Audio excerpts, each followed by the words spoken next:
Licitación pública, bienes y obras. El concurso público, servicios y servicios de consultoría. Uno lo diferencia. Servicios. Si se presenta un solo postor y su oferta está conforme y es adjudicado, ¿cuánto tiempo demora el consentimiento en una licitación pública? 5 días. Un solo postor. El mismo día de su notificación, el día de los trabajadores, ¿no? Ese mismo día. ¿Por qué? Porque nadie te puede apelar, nadie te puede decir que está bien, él mismo no se puede autocriticar. ¿De acuerdo?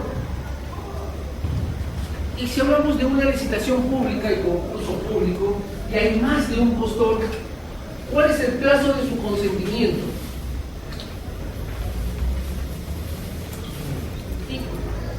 No, 8 días.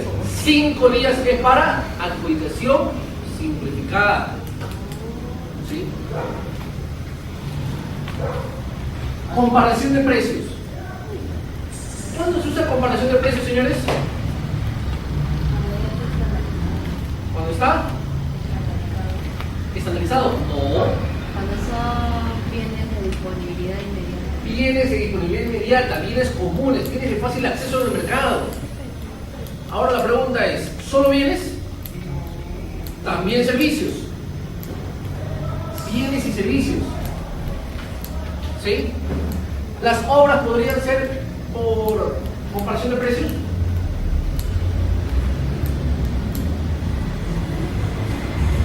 ¿Sí o no? ¿Una obra podría ser por comparación de precios? La lógica es simple. La lógica es simple. Una comparación de precios no es a medida. Quien te da la característica principal es el mercado.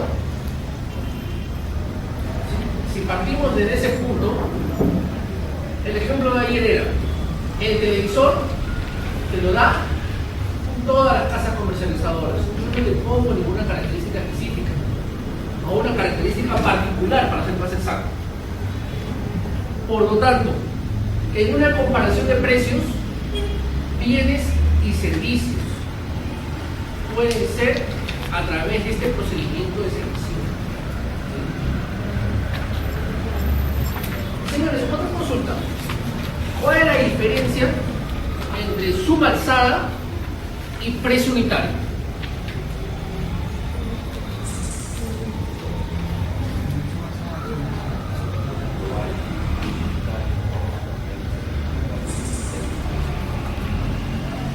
Estimación, claro. Miren, cuando yo hago un proceso, veo una modalidad de contratación, sea a suma alzada o sea a precio unitario. Suma alzada, cantidad fija, cantidad exacta. Se conocen las magnitudes. Precio unitario, no se conoce con exactitud lo que yo voy a contratar. Hago aproximaciones. Consulta. El combustible que compra la entidad es a suma alzada o a precio unitario. A precio unitario. Mensajería. Servicio courier, si quieres llamarlo como tal. Suma alzada o precio unitario. Suma alzada. ¿Quién es suma alzada? Engañó. ¿Ah? Aparentemente nadie podría manejar suma alzada. Te hago la pregunta, ¿tú sabes cuánta correspondencia va a enviar la entidad en el transcurso del periodo de un año? No, lo estimas, lo proyectas, sacas un histórico. Por lo tanto, ahí estás hablando de precio unitario. Es variable. ¿Cantidad de computadoras? Sí, cantidad. Suma alzada. ¿Sí? Porque tiene, o sea, no es un estándar, sino para que tú compres, tú ya sabes, tienes una política interna donde sabes que vas a hacer un mantenimiento, vas a hacer renovación, vas a cambiar tu parque informático, pero sabes las cantidades exactas, estás proyectando una cantidad fija. No programas una cantidad unitaria, al margen que por el tipo de procedimiento no podrías, no deberías. ¿Sí? Para cerrar con el tema de la suma alzada, si sabemos, por ejemplo, en el ejemplo de las computadoras ahora se pueden comprar por catálogo. Ya. También estamos hablando de que es por suma alzada. O sea, uno puede ver tipos de contratación entre sistemas, pero ¿cómo va? En la suma alzada, ya, vamos a hacer un margen exacto, ¿no? Cuando tú contratas a través del acuerdo marco, el acuerdo marco te dice, tú puedes comprar la cantidad de veces que requieras, pero la excepción es computadoras e impresoras. Para empezar, aquí no hablamos del sistema de contratación, ¿sí? Y quiero entrar un poco a la noción del acuerdo marco, si bien se nos va muy rápido, pero ¿cuál fue? ¿Por qué el acuerdo marco te dice puedes comprar X cantidad de veces en el transcurso del año? ¿Por qué? ¿Qué más rápido? Uno es más rápido. Perfecto. Número dos, dame otro concepto. Dame otro concepto porque en el acuerdo marco yo puedo agarrar el catálogo y comprar en enero, en febrero, en marzo, abril. Y no es fraccionamiento.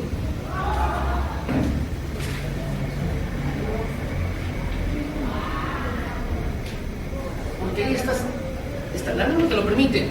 Y número dos, porque de esa manera tú no tendrías un almacén abarrotadísimo de útiles de oficina, de implementos de cómputo, de lo que corresponde a suministros.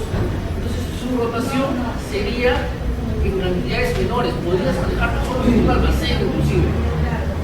Bienes consumibles.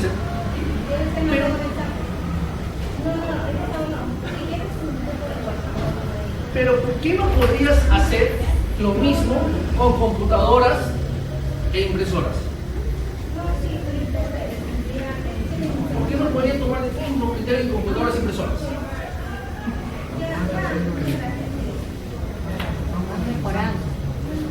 Va mejorando.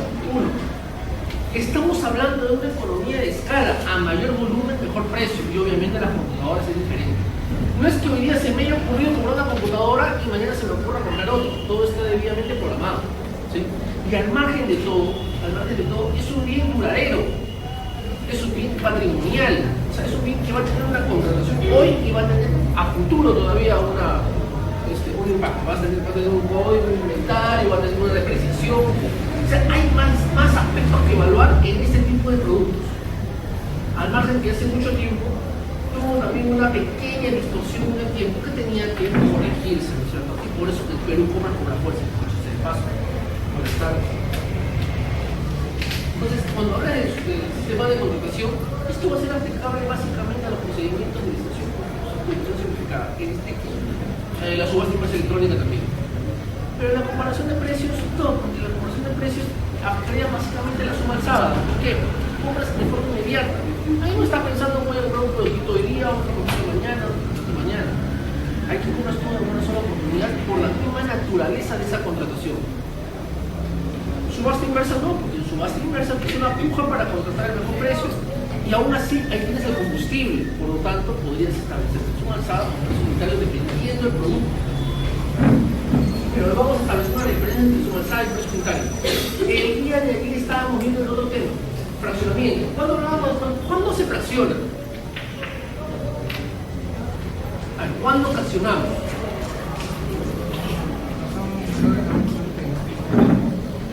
¿Cuándo fraccionamos?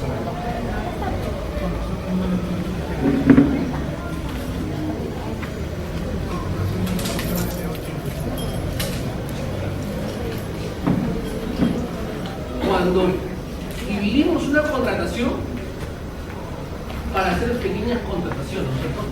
Cambiemos el término. Cuando teniendo los recursos disponibles, buscamos dividir la contratación, ¿sí? Para evadir el proceso que realmente debió haber salido. ¿Quién lo puede hacer? El usuario, la logística, el presupuesto.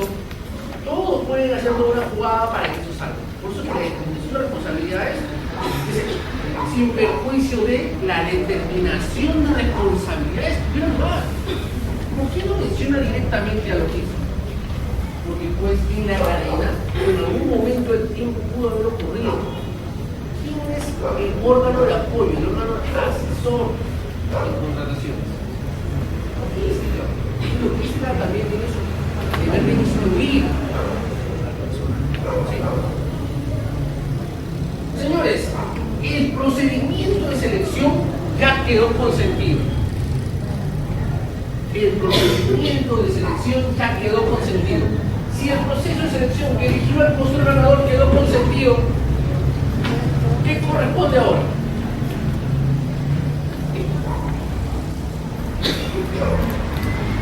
Si el procedimiento de selección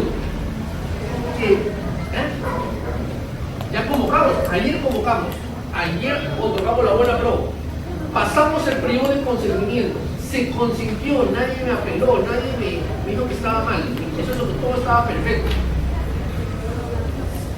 Ya otorgamos, ya consentimos. Empezamos a la fase de elaboración del contrato.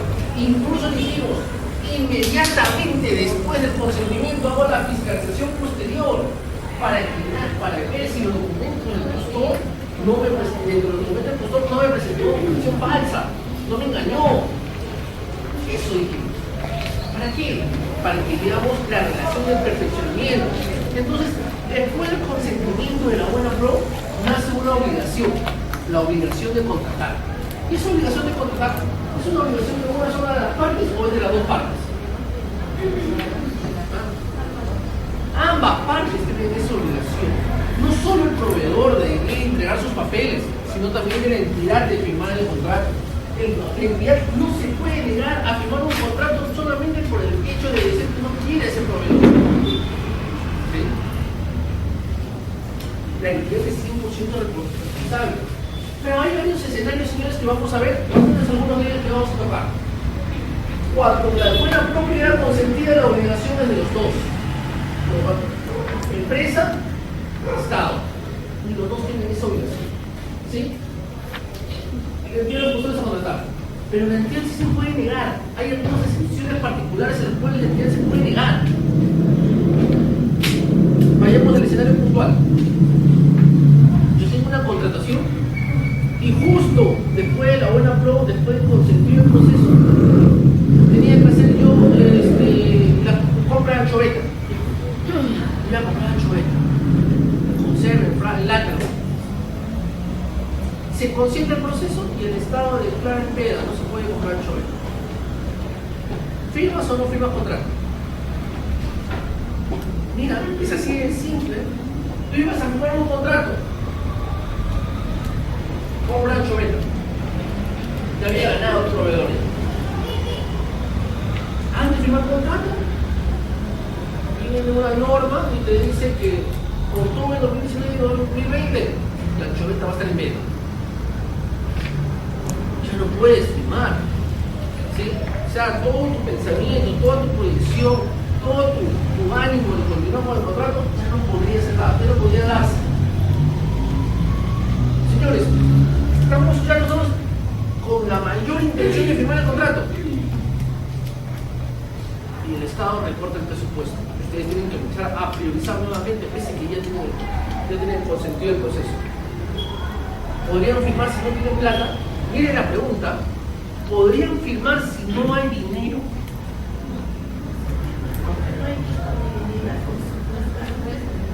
Espero que eso se quede 100% claro, porque eso pasa. Eso pasa y pasa bastante. Las entidades firman sin dinero. ¿Sí? Te pongo en casos puntuales que parezca raro. Tú convocas un proceso. A ver, para empezar vamos a hacer un concepto claro. Pregunta. La certificación presupuestal que me han emitido el día de hoy, ¿la puedo utilizar en el 2020? Ah, no puedo. Perfecto. La previsión presupuestal que me han dado el día de hoy, ¿la puedo utilizar en el 2019?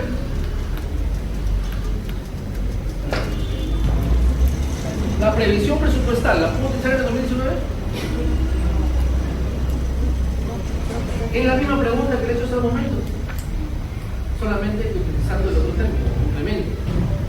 La certificación se usa en el 2019 y la previsión solo se puede usar en el 2020, es un canje en el 2020. ¿Qué es una previsión presupuestal? A ver, señores, ¿qué es una previsión presupuestal?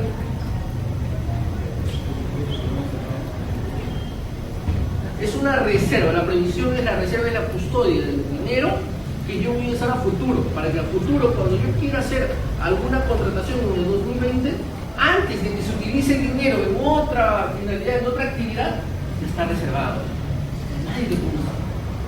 Por lo tanto, no tiene una finalidad en el 2019 como tal, sino resguarda a los ejercicios siguientes. ¿Sí? Si parto de ese escenario, yo les voy a poner un ejemplo. Yo tengo un proceso y hoy día lo convoco. ¿Sí? Hoy convoco el proceso. Un proceso de un mes, 30 días, ¿sí? De ejecución, plazo de entrega 30 días. Llega el proceso y después de convocado, me lo elevaron. Una organización pública y me elevaron el proceso. Luego que me elevan el proceso, doy la buena prueba, ya luego desarrolló todo, doy la buena prueba. Me lo apelaron. Se va hasta el OCE. Ahora su tiempo. Y luego de eso me dicen, lo que hiciste estaba mal, retrocede el proceso y vuelve a evaluar. Y tú retrocedes tu proceso y vuelves a evaluar. Al final, el proceso que lo convoqué el día de hoy, el 28 de agosto, lo terminé 15 de diciembre. Si yo lo convoqué el 28 de agosto y todo iba a estar conforme, todo estaba 100% bonito, ¿sí? Cuando si todo hubiera ido bonito, lo hubiera acabado y se hubiera ejecutado en diciembre. Si yo finalmente, con todas las piedras en el camino, lo adjudiqué el 15 de diciembre, señores, ¿cuándo se ejecuta el contrato? Ya les he dicho, el plazo de 30 días.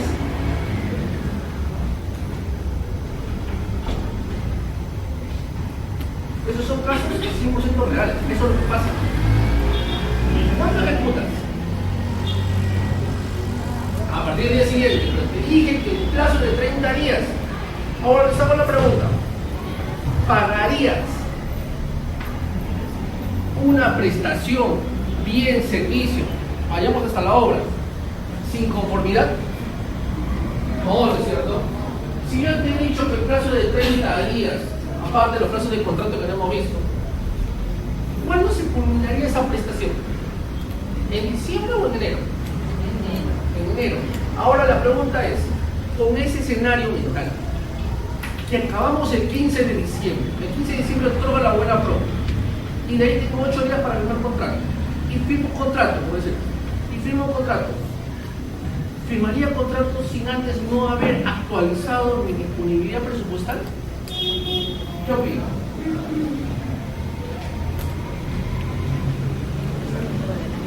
Mira la lógica, porque nosotros cuando convocamos estábamos con una certificación, era perfecto que nosotros continuemos con el procedimiento porque la naturaleza de la prestación me llevaba a mí a entender que esa prestación se iba a ejecutar en el año. Pero ocurrieron diferentes procedimientos en el camino que hicieron que este proceso no cabe en el año, sino cabe el año siguiente con toda su ejecución. Y esa certificación perdió valor en ese proceso y amarró dinero en ese proceso que no se iba a gastar. Por lo tanto, ustedes tenían plata retenida que pudieron haber utilizado o pueden utilizar, ya que hemos dicho ese paso, pueden utilizar en otras actividades antes que se acabe el año, que tengan alguna ejecución efectiva a nivel presupuestal. A nivel del plan anual ya lo están ejecutando, presupuestalmente lo están haciendo. Pero si no quieren perder esa plata, tienen que liberarla. Luego de liberarla, actualizarla con una previsión antes de la firma del contrato, incluso antes de la firma de la buena prueba. Cuando íbamos con la buena prueba, ya sabían de esta proyección. ¿Cuánto lo hacen? ¿Cuántas entidades hacen esa corrida? Ya, dependerá. Hay las casuísticas que pueden ver. Por eso que nacen los proveedores, pues. Y nacen esos proveedores que dicen, ya acabé con mi contrato, pero no me pagan.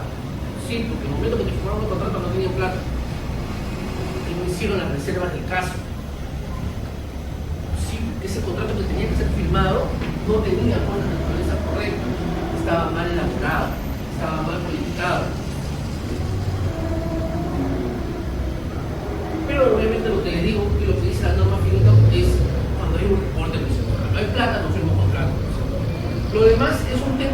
correcta programación. Todo lo que les acabo de decir es una correcta programación que no tiene que ver con lo que dicen sí. Acá cuando te reportan, te quitan el dinero. ¿Desaparece la necesidad? Pues bueno, finalmente tú querías comprar, no sé, por darles un ejemplo, carpetas para todo el colegio. Sí, todos los colegios que ponen a los genes. Viene una comisión de Japón y pues agarra y dice que vamos a donar las carpetas. Ya, ustedes tendrían la necesidad de comprar. Ya no, pues. La necesidad continúa o desaparece. Desapareció la necesidad. Entonces la figura comienza a cambiar, la figura comienza a guardar o tener otro enfoque. Miren cómo las cosas de poquito en poquito van cambiando, pueden cambiar de escenario, ¿cierto? Obviamente al proveedor no le conviene eso.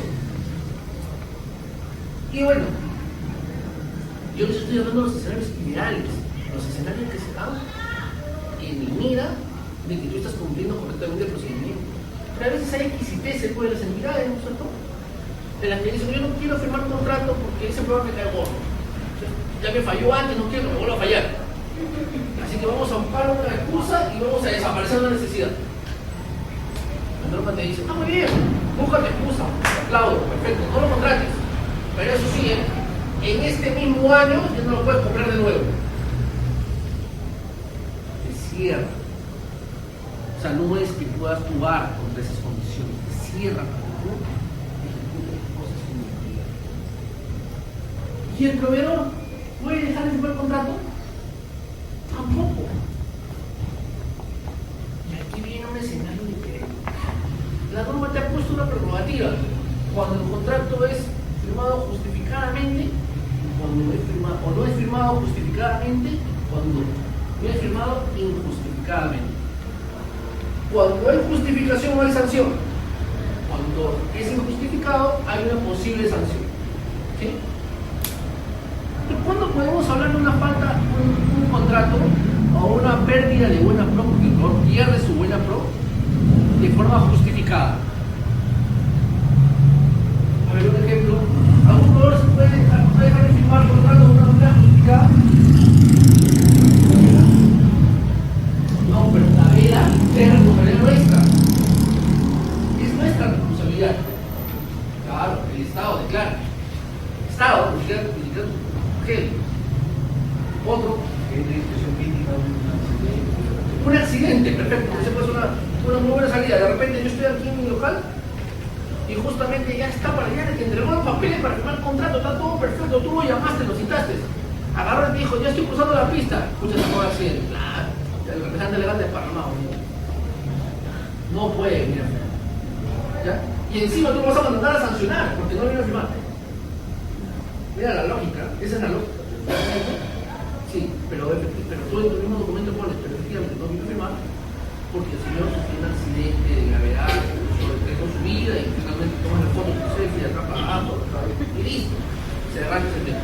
Es correcto, es correcto. Ese es uno de los casos que se pueden presentar, aunque parezcan armados, pero se pueden presentar. ¿Qué es un consorcio, señores? ¿Qué es un consorcio? Y el término no es 100% contratación pública, así que ¿qué es un consorcio?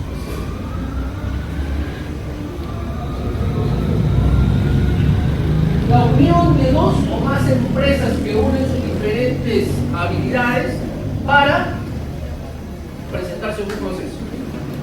¿Qué pasa si se une una persona natural y una persona jurídica para un consorcio? Y en ese consorcio la empresa gana, ¿sí? Días antes de firmar contrato, la persona natural fallece. El otro consorciado que todavía sigue vivo y es una persona jurídica, ¿puede firmar contrato? ¿Qué opina? Depende del porcentaje. Depende del porcentaje. Ya, 99% de la persona jurídica, 1% de la persona natural. Como representante legal del consorcio. Si está registrado, Está registrado. Ya, hay. Tú eres consorcio A, tú eres consorciado A, consorciado B, y eres representante legal común. Yo me morí, soy una persona común. ¿Sí? el consorcio como tal sigue existiendo, vamos desde otro enfoque, ¿ya? Para que se consorcien, para que nos consorciemos, tiene que haber el consorciado A, tiene que tener RNP, persona jurídica con RNP. Yo, persona natural, tengo que tener RNP, ¿sí? Yo me muero. ¿Mi RNP sigue vigente? No. Yo como persona natural, me morí. ¿Mi RNP sigue vigente? Fin. ¿El consorcio como tal sigue configurándose el consorcio o ya no? Ya no. Por lo tanto, el representante común, pese a que obviamente no tiene ningún impedimento físico, ya no puede cumplir las funciones dentro de un consorcio inexistente. Por lo tanto, no puede firmar contrato. Y como es un hecho sobreviviente, no hay responsabilidad. Pero si los herederos quieren pertenecer, La sucesión intestada no se aplica. No, el RNP es para la persona. ¿Ya? si fuera una persona jurídica y que La persona jurídica sí, porque su representante legal puede cambiar a otro representante legal. Y eso sí es básico. Pero una natural no puede trasladar. Ni porque estés casado o nada. Ahí no aplica. Ese es uno de los pocos. Una de las pocas figuras jurídicas donde si tú te mueres te vas solito, no jalas a la esposa, no jalas a los hijos, no jalas a la es verdad, eso es cierto. Si estás casado patrimonialmente en otros aspectos, sí le puedes asumir el activo y el pasivo. Pero acá no, acá se muere, se va solo. Entonces hay una posibilidad de justificar. Y cuando hablan de justificar, no presentó los papeles, tenía que hacer una serie de requisitos para firmar el contrato y no lo presentó mal. Y encima le pidió que subsane y no subsanó. Ya, pues, o sea, piña, pero la buena no. O sea, no tenés otra posibilidad. ¿Fuiste? Señores, yo tengo que decir siempre que cuando yo firmo un contrato tiene que ser el documento que se llama contrato. El documento tiene que llamarse contrato como tal. Nos hemos acostumbrado, nuestro ordenamiento jurídico dice que obviamente el contrato es el documento que lo contiene, y nosotros ponemos el número de contrato. Pero cuando hablamos de un proceso así para hacer contrato, cuando hablamos de procedimiento de selección, donde el valor es inferior a los 100.000 soles, el valor estimado por el Ministerio de Trabajo, yo lo puedo perfeccionar con un documento denominado orden de compra o orden de servicio. Para hacerlo más dinámico, para hacerlo más rápido, para que no salga firme. ¿Por qué? Porque uno me dice, ese monto tan chiquito, vamos a manejarlo de una manera particular. Vamos a sacarlo de la forma regular y vamos a hacerlo de una manera más práctica. Así que saquemos un celular y ¿sí? Y sacámoslo con una orden de compra. Ah, ya, pero hay una excepción adicional. Cuando hablamos del acuerdo marco, el acuerdo marco también te dice lo mismo. ¿Qué te dice el acuerdo marco? El acuerdo marco te dice toda compra que hagas en el catálogo electrónico no me vas a hacer contrato, me vas a colgar la orden de compra. Y volvemos a hacer una pincelada. ¿Por qué te dicen el acuerdo marco que solamente aceptan órdenes de compra y no aceptan contratos?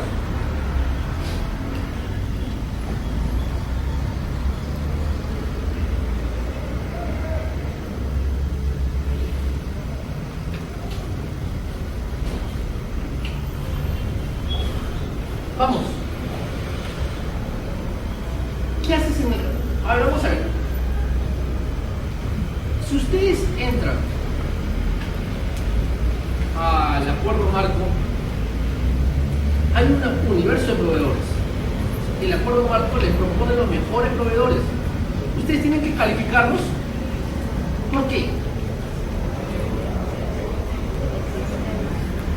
Porque alguien ya hizo el filtro por nosotros.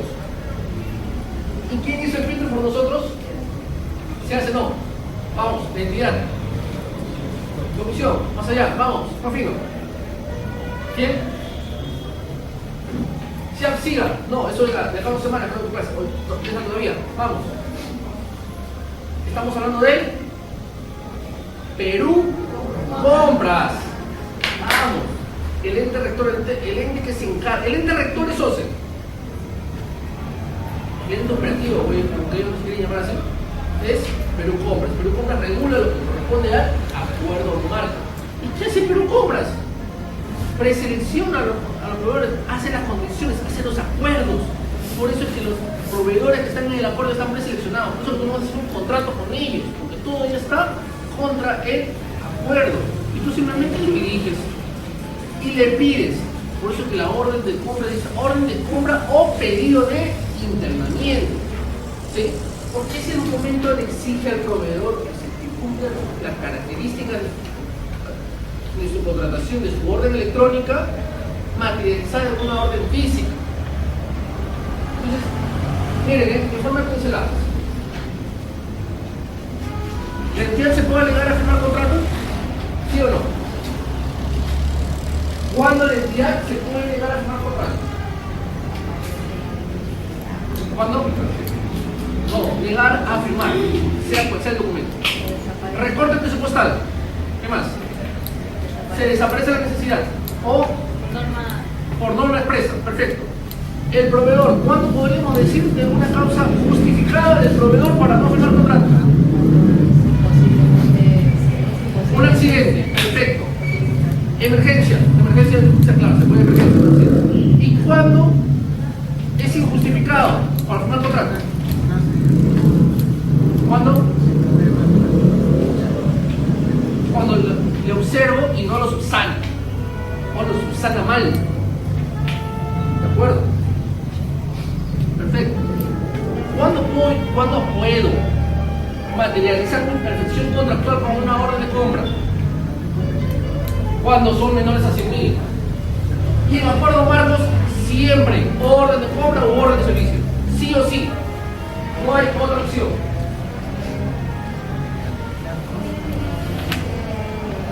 Y estas son las cláusulas obligatorias, ¿sí? Lo que debe contener un contrato.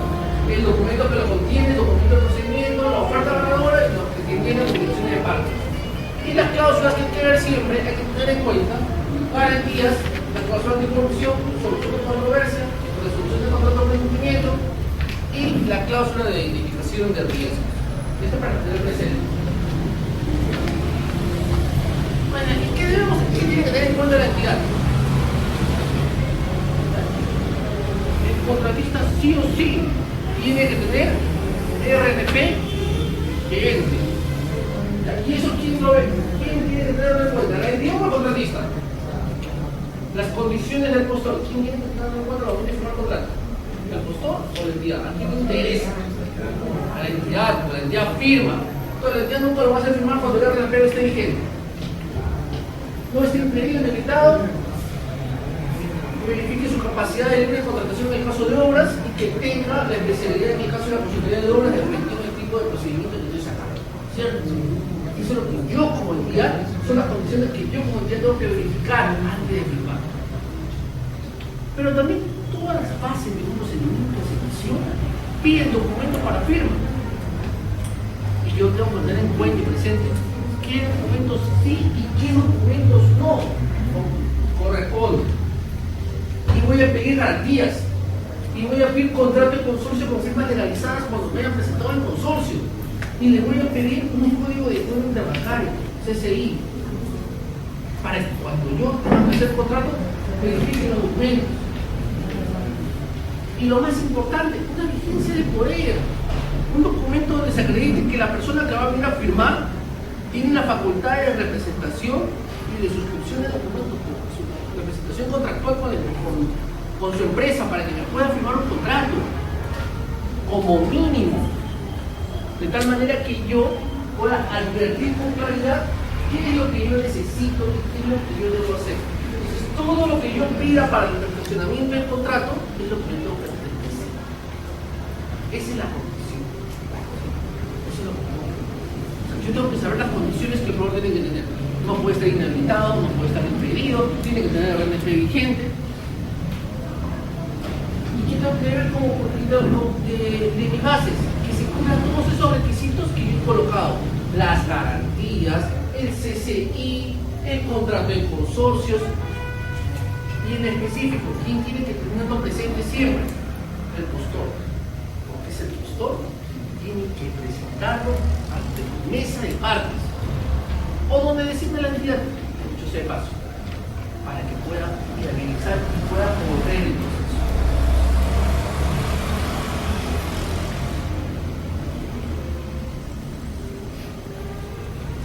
¿Cuánto tiempo después del registro de consentimiento tiene el postor para firmar el contrato?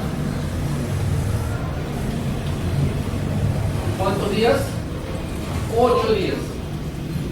¿Y el entidad cuántos días tiene para firmar el contrato?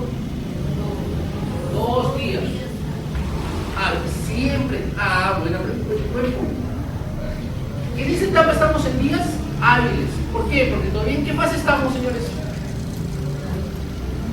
¿En qué fase estamos? ¿Actuación preparatoria, selección o contractual?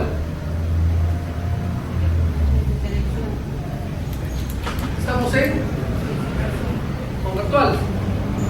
Frío. Selección. ¿Por qué todavía no hemos firmado contrato?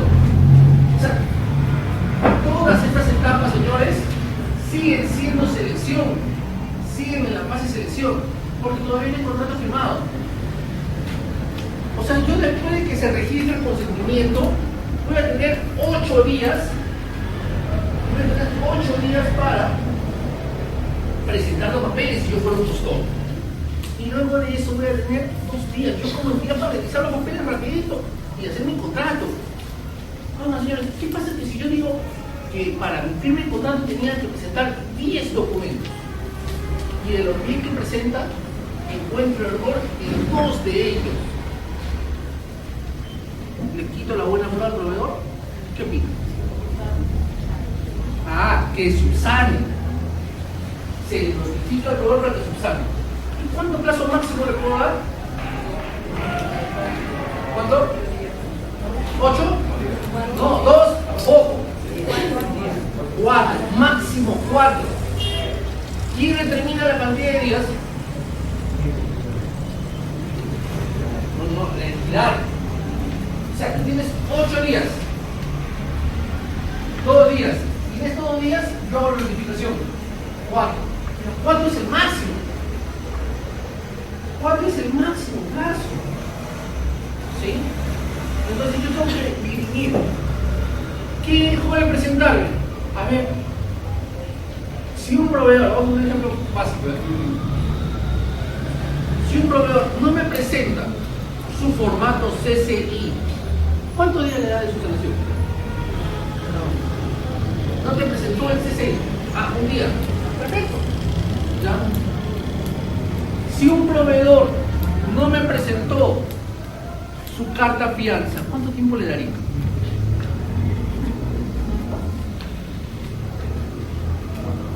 4.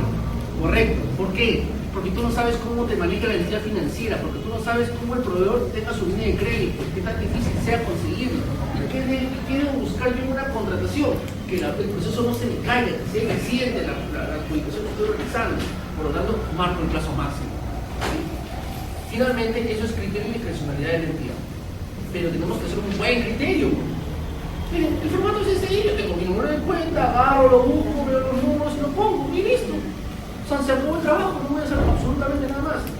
Pero cuando yo estoy, ya cuando empiezo a hablar de la carta fianza, el proveedor no lo presentó, quién sabe, de repente, o sea, la presentó errada, y para que se la corrijan, olvídate. Si eres un muy buen cliente, con una muy buena línea de crédito, te lo dan en 10 minutos. Si eres una niña, una empresa chiquita, que no tiene ni siquiera una cuenta de ahorros, olvídate, se muere la vida. Entonces, tienes que empezar a ver y medir cuál es cada caso. El criterio tiene que maximizarse con la cantidad de que se adjudique, no que se pierda. ¿Ya? Pero mira, ya vimos. ¿Y qué pasa si el proveedor, en lugar de decir que presentó el documento errado, no lo presentó? ¿Lo puede subsanar? ¿Lo puede subsanar o no lo puede subsanar? Acá ya no estamos hablando de un documento que no lo presentó, sino que tenía que prestar 10 papeles y presentó solo 5. no cumplió los requisitos, mira cómo es incorrecto. Pero en este momento, la norma te dice, ¿tú sabes qué? Subsana el error y la omisión. Por lo tanto, lo puedes subsanar. Lo puedes subsanar. Y como no lo presento, para evitarme, porque ya es posible, no más hay un riesgo, le doy 4 días. Y si me presenta todo conforme, en 2 días más, después de revisar, firma el contrato. Y ahí termina todo el proceso de perfeccionamiento. Y ya, pero ahí estamos hablando todo a favor de la entidad, ¿no es cierto? En donde la entidad sí está viendo que el proveedor no cumple, o el proveedor está siendo irresponsable, o que el proveedor no está presentando completo, o el proveedor no está subsanando. O sea, ¿y qué pasa si el escenario lo ponemos al revés? ¿Qué pasa si la entidad no cumple con citar o confirmar el contrato? ¿El proveedor puede hacer algo contra la entidad? ¿El proveedor puede hacer algo contra la entidad? Si no se cumple con los plazos establecidos, el profesor te puede pedir, solicito que firmemos el contrato en un plazo máximo de 5 días, en un plazo de 5 días hábiles. Seguimos en la etapa selectiva, hemos firmado contrato hábil de 5 días. Si en esos 5 días tú no perfeccionas el contrato conmigo, yo te voy a mandar otra carta, ¿sabes? Y en esa carta que te voy a mandar, te voy a decir que ya no quiero nada con tu entidad. Y me libero de toda responsabilidad. Y ya nadie lo puede tocar al proveedor. Y la entidad se ve perjudicada. Aparte que no puede firmar el contrato, o no suscribe el contrato, tampoco va por contratar en el presente ejercicio. ¿Sí? O sea, no es solamente que el proveedor se puede portar mal, la entidad también se puede portar mal. Esa es la figura. 8 días para que presente el proveedor, 2 días para que la entidad revise y haga firmar el contrato, o 2 días para que la entidad revise y solicite la subsanación. Dependiendo del buen criterio de la entidad, le puede dar hasta 4 días para subsanar la omisión o la mala presentación. Y luego de eso, 2 días más para firmar el contrato. O sea, voy midiendo todos los plazos. Y si no firmo contrato porque ya está bajo mi responsabilidad y no la del contratista, lo que voy a realizar es, yo como proveedor le voy a pedir, le voy a jalar la oreja a la entidad y le voy a decir, te doy 5 días para firmar el contrato. Y si no firmas en los 5 días, te mando otra carta y me libero de toda responsabilidad, yo no quiero nada. ¿Sí? Pero son prerrogativas del postor. El postor puede actuar. El postor puede actuar. ¿Y qué pasa si el postor no presenta documentos? Pierde automáticamente la buena prueba del proceso. Por lo que facilita o lo que faculta al segundo lugar a continuar con todo el procedimiento. ¿Alguna consulta de esa parte que en rigor es la más importante a mi entender para cerrar un ciclo? Porque ustedes están en la expectativa de que tengan un proveedor, ¿no es cierto? Y ese proveedor que tiene su necesidad. No había pluralidad de postores, se declara desierto. Si no hay pluralidad, en una subasta inversa. Si solamente tienes un postor y dice no firma contrato, ya al no tener dónde voltear, es cierto. Entonces, tu camino va cambiando. Tu camino se convierte muy, pero muy interesante. Y la casuística la vas a tener a montones, pero vas a ver. Firmaste el contrato. Ahora todo se marca en días calendario. Y la condición de inicio, porque lo demás ya pasó, la condición de inicio se va a dar a partir de lo que establezcan las bases. Por ejemplo, ¿cuál es la condición de inicio para... yo quiero comprar zapatillas? Una condición de inicio, a ver, que la entidad entregue las tallas. ¿Sí? ¿Cuál es la condición de inicio para un servicio de impresión? No, servicio de impresión no, tampoco. La aprobación del arte. Claro, la aprobación del acta. ¿Ves? O la fecha que se establezca. ¿Dónde va a ser un ejemplo puntual y que no puede fallar? Servicio de limpieza. Firmo un contrato hoy día. ¿Empieza mañana? Servicio de vigilancia. Firmo un contrato hoy. ¿Empieza mañana? No necesariamente. ¿Por qué? Porque tiene que haber un relevo, ¿no es cierto? Como que tengo que votar los días para que entre después del servicio. Entonces, ese tránsito se hace con un acta de instalación del servicio. Y está materialmente resguardado, porque evidentemente no podría empezar sin una condición previa.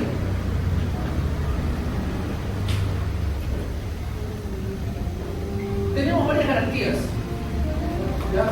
¿Para qué te sirve una garantía de firme cumplimiento? Así en grandes rasgos.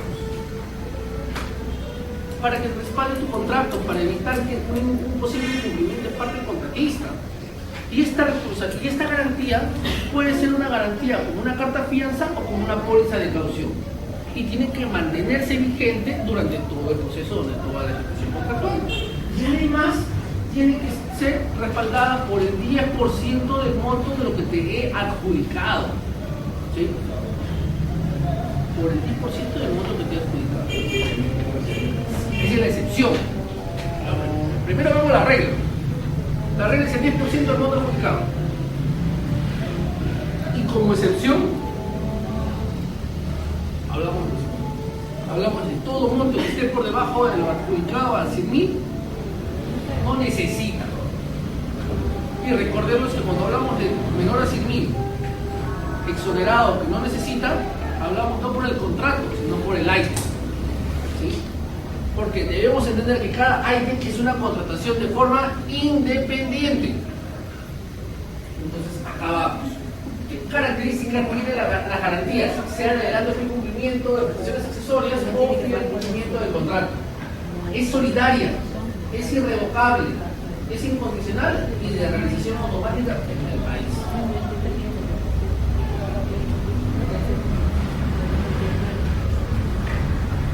Tengo un contrato, aquí solo una pincelada, tengo un contrato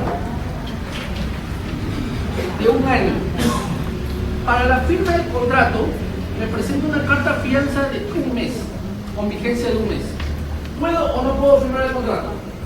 El contrato tiene una prestación de un año. El contratista me presenta una carta fianza de un mes. ¿Puedo firmar contrato o no puedo firmar contrato?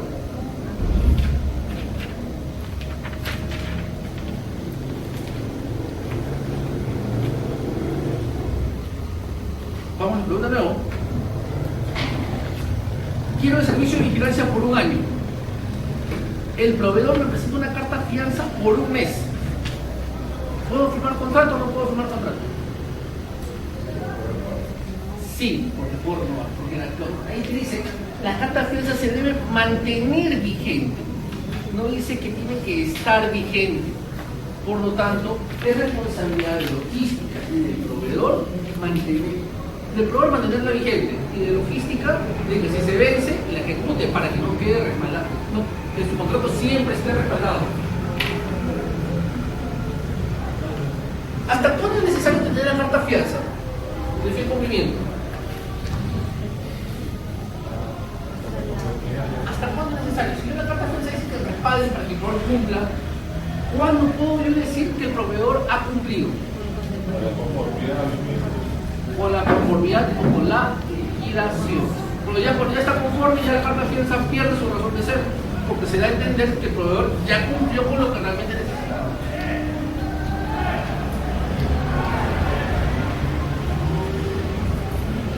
Cuando es MIPE, cuando es pequeña empresa, hay excepciones. ¿Sí? Y estas MIPEs no necesariamente presentan carta fianza, se pueden exonerar de la carta. Y eso es bueno porque hay una posibilidad diferente de que la MIPE tenga una posibilidad mayor de presentarse en un procedimiento de selección.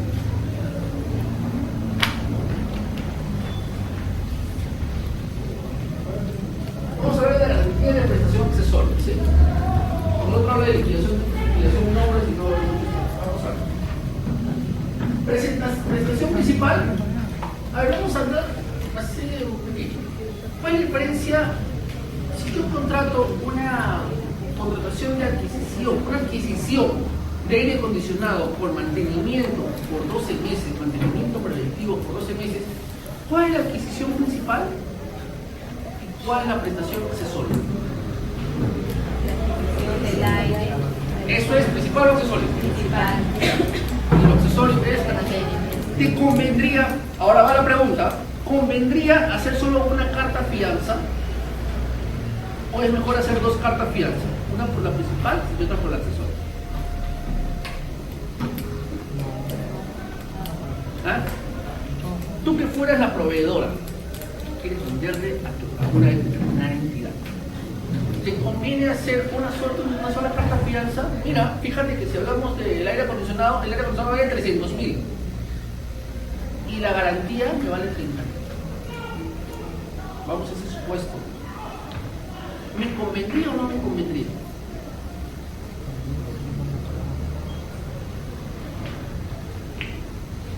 Dos o uno. Por separado. Exacto. Ahora, el OCE ha pensado lo mismo. Existan dos cartas fianzas. ¿Por qué?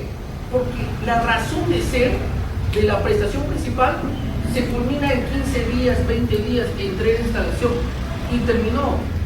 Ese contrato como tal, en la prestación principal, ya no tiene razón de ser, ya terminó, ya se cumplió, la finalidad se cumplió ahí. La accesoria sirve para que ese proceso principal tenga mejor calidad, tenga mejor uso, tenga mayor vida. Este ejemplo. Por lo tanto, es un contrato distinto, pero se puede incluir como una cláusula adicional o un contrato separado.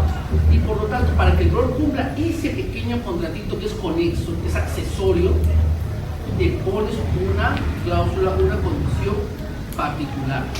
En este caso, esa condición particular es una carta fianza de la prestación accesoria, que también es por el 10%. Que también es por el 10%. Y cuáles, por ejemplo, podemos hablar como prestaciones accesorias: mantenimiento, reparación o actividades afines.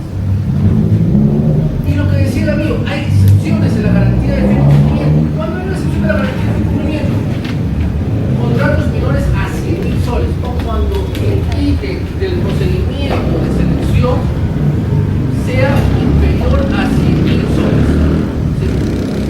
100.000 soles, el OCE te dice, o el legislador te ha dicho, ese monto es muy bajo, por ese monto tan bajito no pidas, es una excepción, no pidas carta fianza.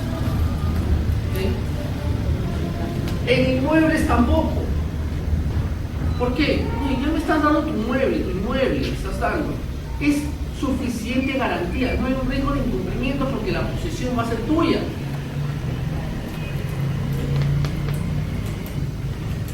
Y ya no va a ser del propietario propiamente dicho. Por lo tanto, ¿qué va a garantizar? ¿Qué riesgo vas a tener si el producto como tal, si el alquiler del inmueble está a cargo tuyo, está en tu custodia, tú tienes el llave? Esa es la lógica.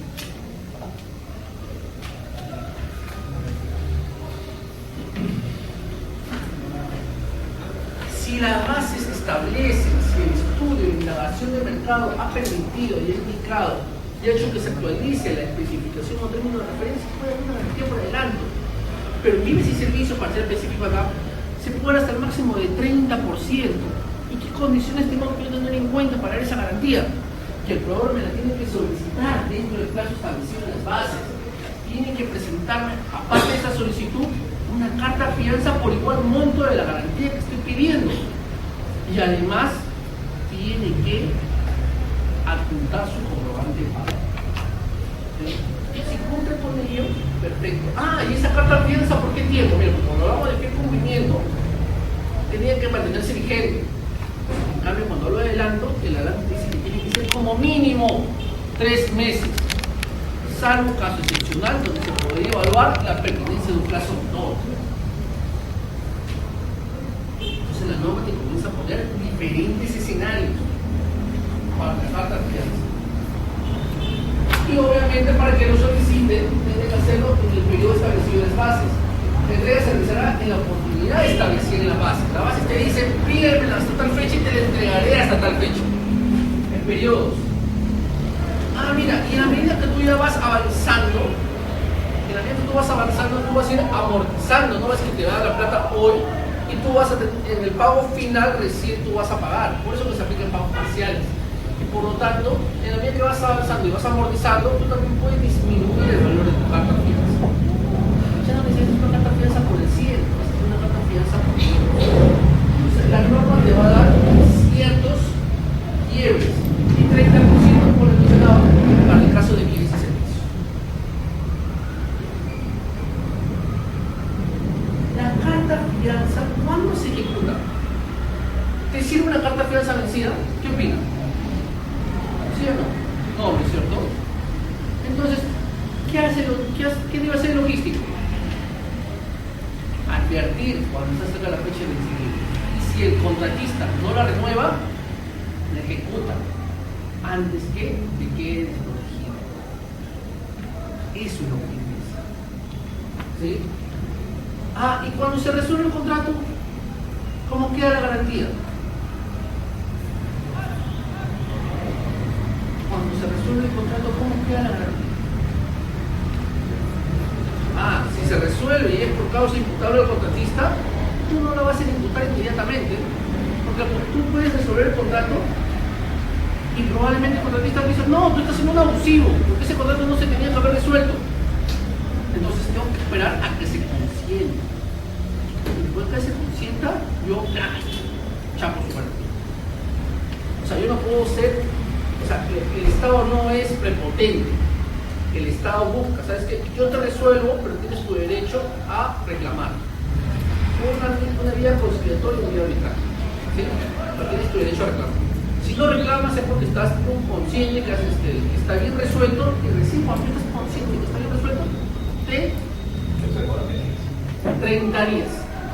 30 días. Si en 30 días tú no me reclamas, yo te ejecuto la carta. Si en el interín de los 30 días tu carta se vence y no la renuevas, también te la ejecuto. El Estado no se puede proteger. Y si después de 3 días requerido el contratista no cumple con pagar el saldo a su cargo de luego recibir la prestación o liquidado el contrato.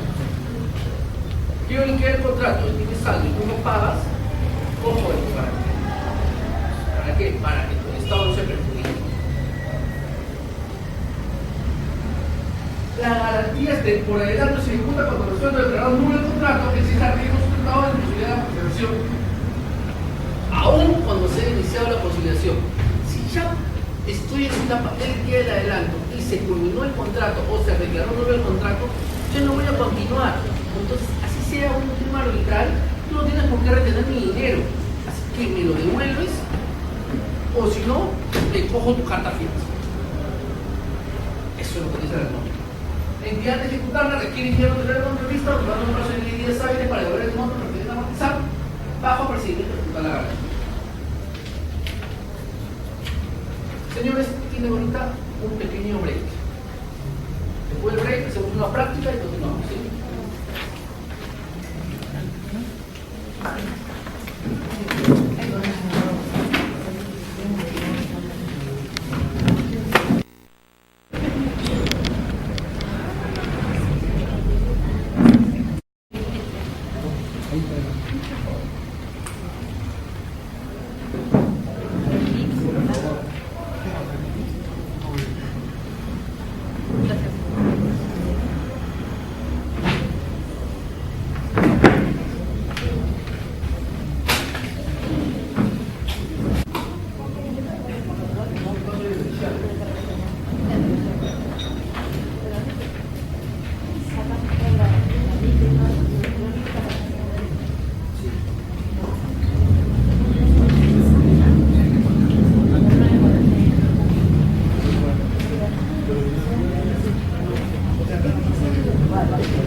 qué me siento con Ángela?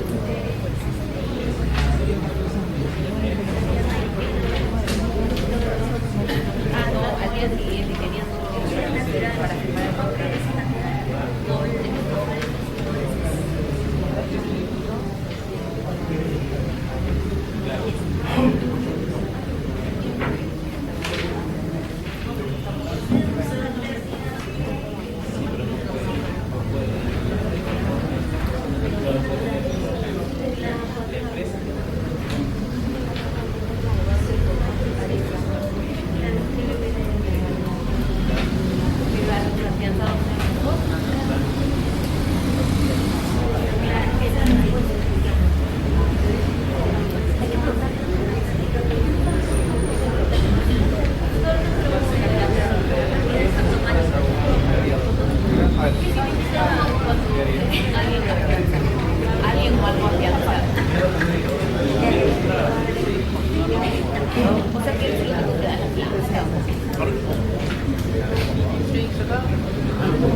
Afianzando, o sea, usted no se consorcio, pero la carta fianza solamente funciona.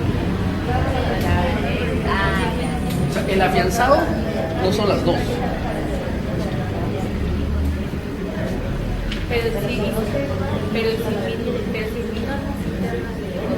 dice que yo soy la representante de mandar todas las capacidades. Es la representante de gestionar la de las cartas de los socios. Pero dice el consorcio presenta. El consorcio la presenta afianzando a una persona que se carta. La figura jurídica, como lo ha entendido el OCE, no sé si eso está correcto, para ser sincero, hace notar que el responsable solamente recibe un fee.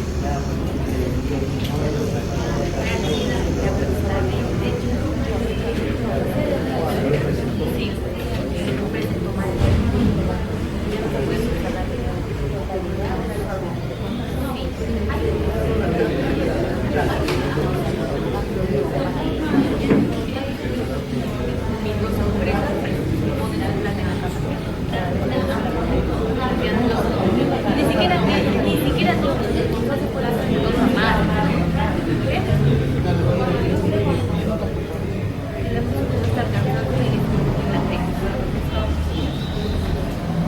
Y encima hay cumplimiento de los asesores, hay creo que vamos a hablar en el examen. Ya mira, la buena sí. Esto es como abogado, ahora le digo.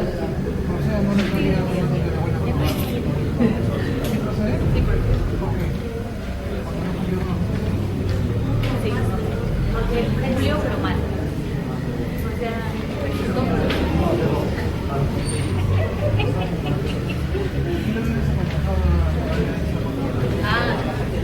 que afuera.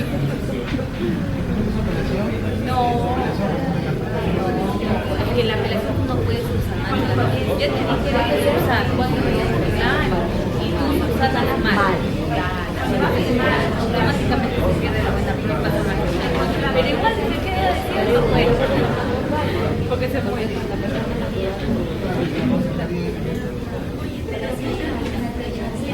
¿Qué le hubiera aconsejado, pero en qué momento? Pues cuando ya le quitaron la buena a la otra.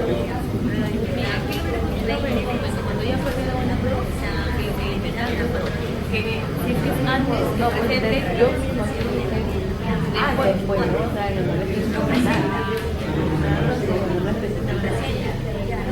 no va a certificar.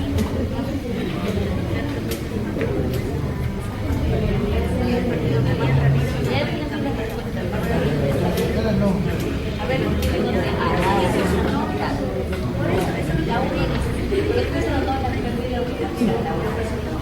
¿por qué? Sí, ¿por qué? A ver, déjame ver a qué expliques. ¿Por qué no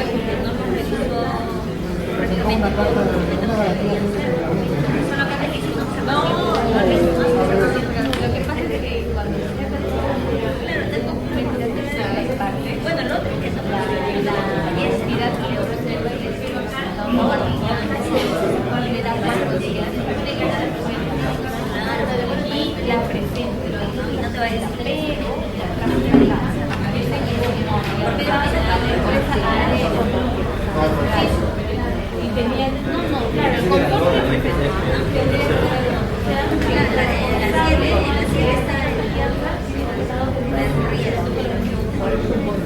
Claro, los dos. Entonces, la autoridad, ¿no? La entidad, había perdido una mala y le quita la buena pro y la da. Por eso, arriba, el proceso, no la autoridad automáticamente se le consigue de primero como mal. En la segunda, la ley de no nos dice que lo hubiéramos trabajado, pero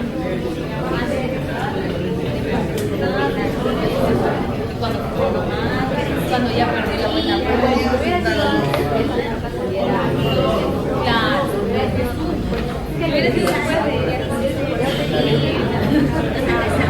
un consejo.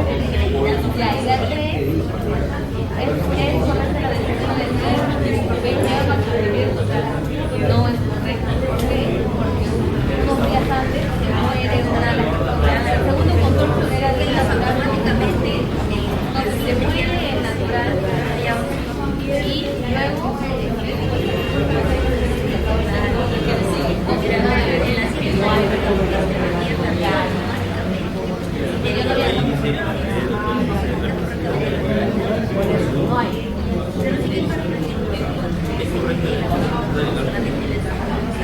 no podría ser porque lo que pasa es que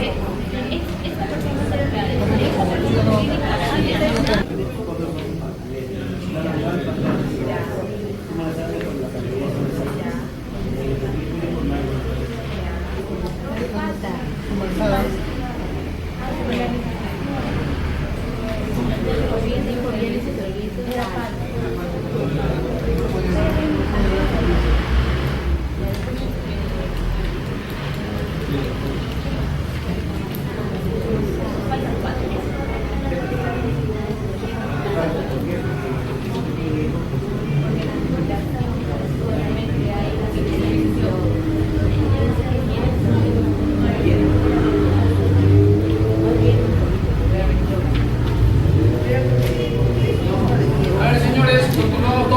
ahora, ¿sí? Con ocasión de la convocatoria de un concurso público se producen los siguientes hechos. El 15 de abril de 2019 la entidad, mediante publicación realizada en el CIACE, convocó el concurso público 1 para la elaboración del estudio de preinversión a nivel de factibilidad para la instalación de los servicios de conexión de ambos márgenes del río Jetepeque, del sector Lache Grandes al sector Semán, distrito Jetepeque, Guadalupe, provincia de Pacamayo y La Libertad, por la suma de 520.000. El 24 de mayo se publicó en el CIACE la buena prueba del proceso de selección. Su materia había sido otorgada a favor del consorcio conformado por las empresas Aresa y Comercializadora Travel, siendo que la oferta presentada por el consorcio Juan Pérez y POAL Consultores quedó en segundo lugar. O sea, que tenemos en el primer lugar Aresa y en segundo lugar Juan Pérez, con su respectivo consorciado. El 6 de junio aparece publicado en el CIACE el consentimiento de la buena prueba a favor del consorcio Aresa Consultores y Comercializadora Travel. Ellos, en la medida que el consorcio de Juan Pérez Villalta no reclamó nada, ¿sí? aceptó su pérdida, aceptó su segundo lugar, no dijo nada. El 18 de junio el consorcio de Aresa y Comercializadora cumplió con presentar ante la mesa de partes toda la documentación exigida en las bases integradas, salvo la garantía de fiel cumplimiento. La garantía de fiel cumplimiento no la presentó. ¿Puede subsanarse o no se puede subsanar? Ya, excelente. El 20 de junio, 2 días después, la entidad le otorga al consorcio 4 días para que subsane la carta fianza. El 24 de junio, el consorcio presenta la garantía de fiel cumplimiento consignando como afianzado a solamente Aresa. ¿Ya? Solamente a Aresa Consultores. ¿Eso está bien o está mal? Tenía que ser al consorcio, o sea, a las 2 empresas, solamente afianzó a una de ellas y una de ellas no ganó. ¿Puede volver a subsanar o no puede volver a subsanar? Ya no, piña, perdió, la malogró, quiere decir. El 25 de junio, la entidad declaró que el consorcio conformado por la empresa Aresa, Constructores y Comercializadora Travel habían perdido automáticamente la buena pro, debido a que no cumplió con presentar correctamente la totalidad de la documentación para el perfeccionamiento del contrato. El 8 de julio, la entidad otorga la buena prueba al consorcio conformado por Juan Pérez Villalta y Cobal Consultores. Hasta ahí todo bien. El 18 de julio el consorcio cumple con presentar la totalidad de los documentos de la documentación siendo revisada y encontrándose conforme. El 19 de julio el señor Juan Pérez Villalta fallece. El 22 de julio la entidad suscribe el contrato con su representante legal común. ¿Ya? ¿Procede o no procede la pérdida automática de la buena prueba en el caso del primero? De Aresa. ¿Por qué? No cumplió con la presentación de los requisitos o lo cumplió de manera informal. ¿Ya ven por qué teníamos que repasar? ¿Ya ven por qué teníamos que repasar? ¿Ya? Ya, listo. Segunda pregunta.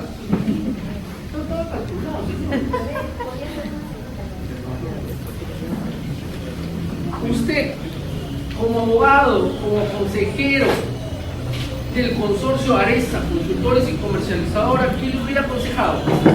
¿Usted? ¿Quién le hubiera aconsejado, señores? Que le llame para que en una siguiente no cometa el mismo error. En otras palabras, que no apele, que no empuje la decisión, porque la decisión tomada fue una decisión correcta. La decisión tomada por el comité fue una decisión correcta. Esa carta fianza estaba mal elaborada, estaba mal formulada.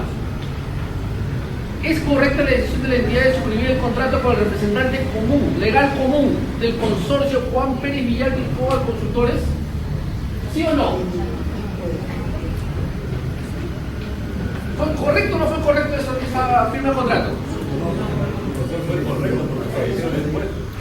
Porque falleció. La firma del contrato. Falleció antes de la firma. Ah, ¿y qué hubiera pasado si hubiera fallecido después de la firma? No, después de la firma, ya firma, perfecto. Firmó, estaba hasta ahí, estaba perfecto el perfeccionamiento. Si falleció allí, o sea, al día siguiente firma, el día siguiente fallece, también se resuelve el contrato. El contrato por la naturaleza de ese proveedor ya se perdió. O sea, claro.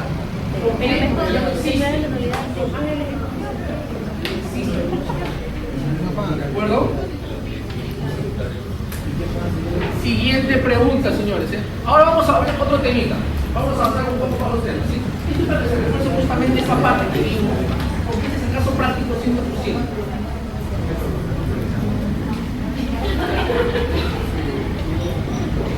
Ya, se puede. Vamos.